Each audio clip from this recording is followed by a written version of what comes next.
السلام علیکم ورحمۃ اللہ وبرکاتہ۔ آج کے درس میں ہم سورہ یونس کی آیہ نمبر 17 اور 18 کی تفسیر دیکھیں گے، جس میں اللہ عز و جل کا ارشاد پاک ہے: اعوذ باللہ من الشیطان الرجیم، بسم اللہ الرحمن الرحیم۔ فمن اظلم ممن افترى على الله كذبا او كذب بآياته انه لا يفلح المجرمون ويعبدون من دون الله ما لا يضرهم ولا ينفعهم ويقولون هؤلاء شفعاؤنا عند الله قل أتنبئون الله بما لا يعلم في السماوات ولا في الأرض سبحانه وتعالى عما يشركون۔ آیہ نمبر 17 کا ترجمہ ہے: تو اس شخص سے بڑھ کر کون ظالم ہوگا جس نے اللہ کی طرف جھوٹ بات منسوب کی یا جھٹلایا اس کی آیات کو، یقیناً مجرم لوگ فلاح نہیں پایا کرتے۔ اور آیہ نمبر 18 کا ترجمہ ہے: اور یہ لوگ پرستش کرتے ہیں اللہ کے سوا ایسی چیزوں کی جو نہ انہیں کوئی نقصان پہنچا سکتی ہیں اور نہ نفع دے سکتی ہیں، اور کہتے ہیں کہ یہ ہمارے سفارشی ہیں اللہ کے ہاں۔ آپ صلی اللہ علیہ وآلہ وسلم کہیے، کیا تم اللہ کو بتانا چاہتے ہو وہ چیز جو وہ نہیں جانتا، نہ آسمانوں میں اور نہ زمین میں؟ وہ بہت پاک ہے اور بلند ہے ان چیزوں سے جن کو وہ اس کا شریک ٹھہراتے ہیں۔ اب آئیے ان آیہ مبارکہ کی تفسیر دیکھتے ہیں۔ پہلے آیہ 17 کی کہ پس اس سے زیادہ اور کون ظالم ہوگا جو جھوٹ بول کر اللہ پر بہتان تراشے یا اس کی آیتوں کو جھٹلائے، بے شک مجرم فلاح نہیں پاتے۔ مشرکین کا یہ دعویٰ تھا کہ یہ قرآن حضور اکرم صلی اللہ علیہ وآلہ وسلم کا اپنا بنایا ہوا خود ساختہ کوئی کلام ہے، اور آپ نے اس کو اللہ کی طرف منسوب کر کے اللہ پر معاذ اللہ افطرا باندھا ہے، یعنی اللہ پر جھوٹ باندھا ہے اور خود کلام بنایا ہے۔ اللہ نے ان کا رد کیا ہے اور فرمایا کہ جو شخص اللہ پر افطرا باندھے اس سے بڑھ کر ظالم کون ہوگا؟ یعنی اگر بفرض محال نبی اکرم صلی اللہ علیہ وآلہ وسلم نے اپنے کلام کو اللہ کی طرف منسوب کیا ہوتا تو آپ علیہ باللہ سب سے بڑے ظالم ہوتے، اور جبکہ دلائل سے ثابت ہو چکا ہے کہ ایسا نہیں ہے، بلکہ یہ اللہ کا کلام ہے اور اس کی وحی ہے۔ تو جو مشرکین اس قرآن کو اللہ کا کلام نہیں مانتے وہ اللہ کی آیات کی تکذیب کرتے۔ تو یہ اس کا ایک بیک گراؤنڈ ہے، اور یہ اس کی مختصر سی ڈیٹیل ہے کہ کیا وجہ تھی کہ یہ آیہ مبارکہ نازل ہوئی۔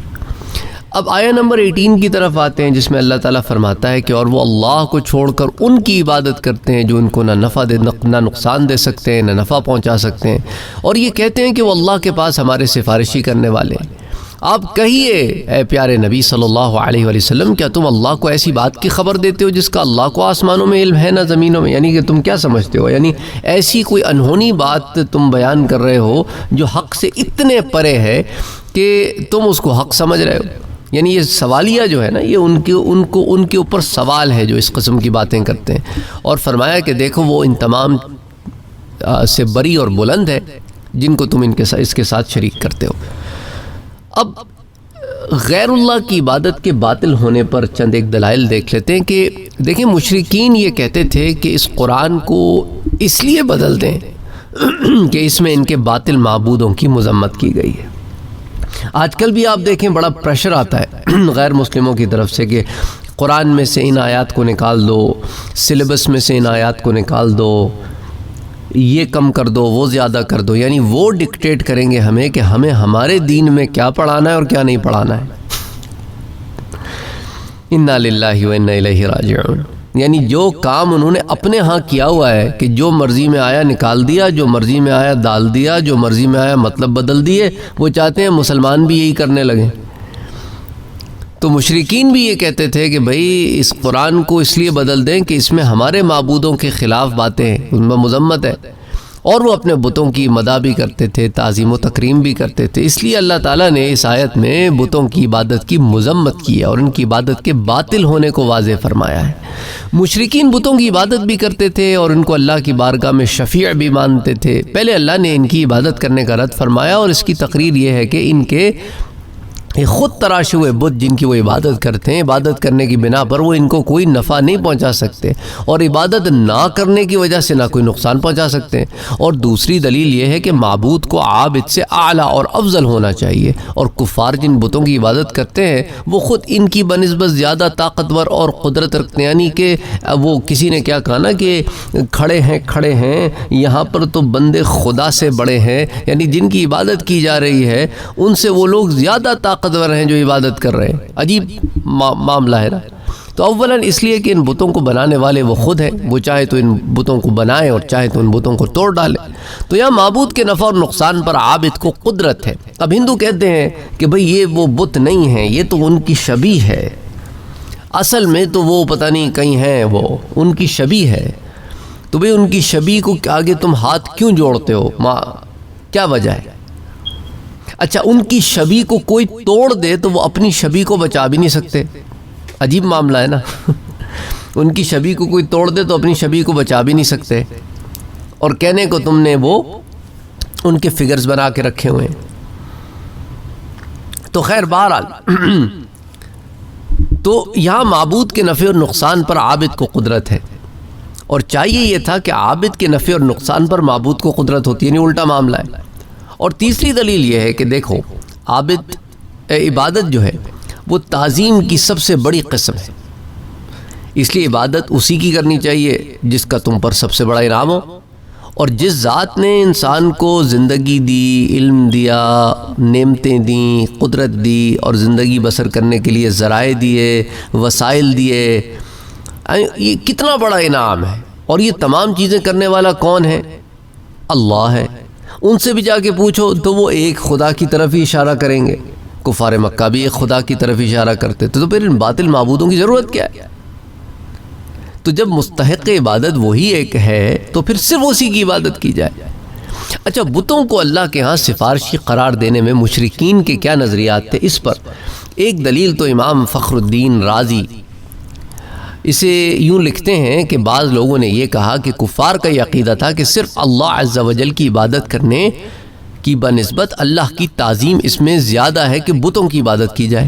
وہ کہتے تھے کہ ہمیں یہ اہلیت نہیں ہے یا ہم اس قابل نہیں ہے کہ ہم اللہ کی عبادت میں مشغول ہوں، بلکہ ہم بتوں کی عبادت میں مشغول ہوں گے اور اللہ کے نزدیک ہماری شفاعت یہ کریں گے۔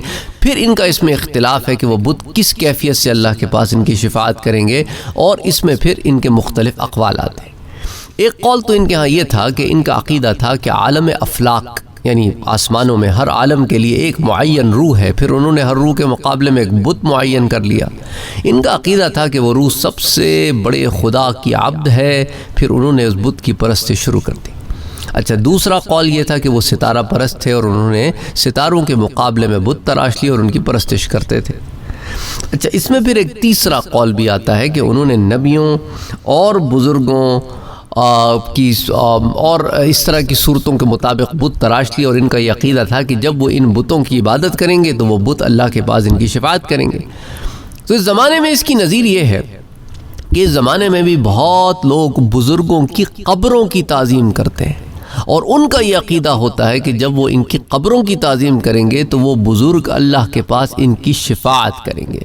غالباً امام رازی کی مراد اس سے وہ لوگ ہیں جو قبروں کی تعظیم میں غلو کرتے ہیں، مثلاً قبروں کا طواف کرنا یہ منع ہے، حرام ہے۔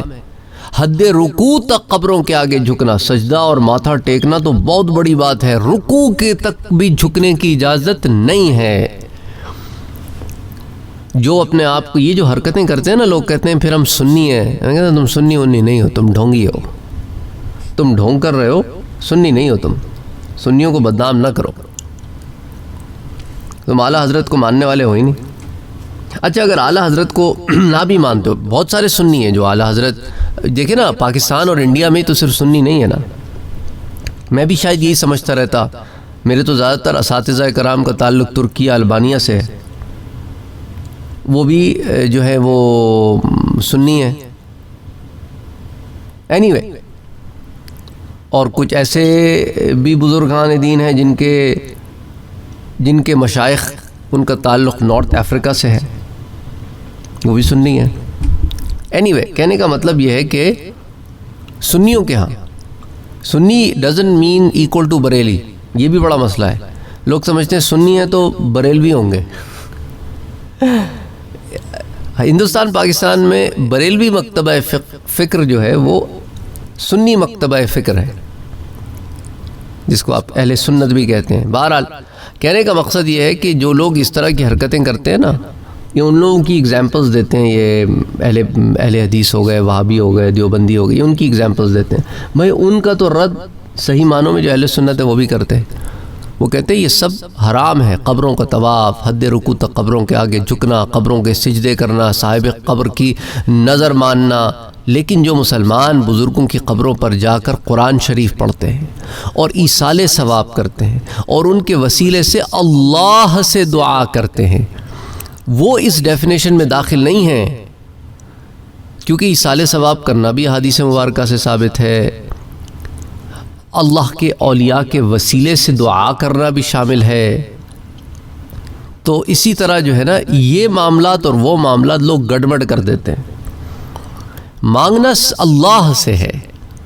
تو ہوتا کیا ہے کہ یہ آیہ مبارکہ نا کچھ لوگ اپنے جہل میں، کچھ تعصب میں یہ کہتے ہیں یہ تم لوگ سارے جو ہو نا وہ اس آیت کے مصداق میں آتے ہو. نہیں، اس آیت کے مصداق میں وہ گمراہ لوگ آتے ہیں جو اپنے آپ کو مسلمان کہتے ہیں اور قبروں کا طواف کرتے ہیں، حد رکوع تک قبروں پر جھکتے ہیں، ماتھے ٹیکتے ہیں، قبروں کو سجدے کرتے ہیں، صاحب قبر کی نظر مانتے ہیں.